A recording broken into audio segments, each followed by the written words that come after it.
अस्सलामुअलैकुम, मैं हूं जुनैरा यूसुफ और आप देख रहे हैं PKN न्यूज़। खबर शामिल करते हैं गुजरांवाला से, जहां वापटा टाउन की जामिया मस्जिद के खादम और मौजन वगैरह खातून को 3 माह से कैद करते हुए तशद्दुद का निशाना बनाते रहे हैं। सरदार ताहिर महमूद की रिपोर्ट। मेमूना सरवर की शादी सैफुल्लाह रहमान नामी शख्स से कुछ अर्सा कबल हुई थी। कुछ अर्सा से मेमूना अपने मेके गई थी और ना ही कोई राब्ता किया, जिस पर इसके भाई कारी शहजाद ने अपनी बहन से मिलने के लिए सैफुर रहमान से राब्ते किए, लेकिन सैफुर रहमान टाल मटोल से काम लेता रहा।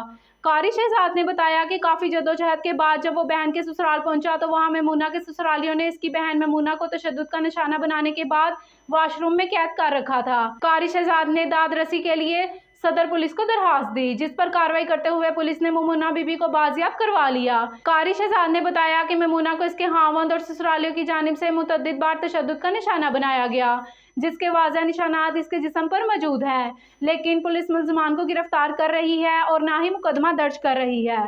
कारी शहजाद ने CPO गुजरांवाला समेत आला हुकाम से फौरी इंसाफ का मुतालबा किया है।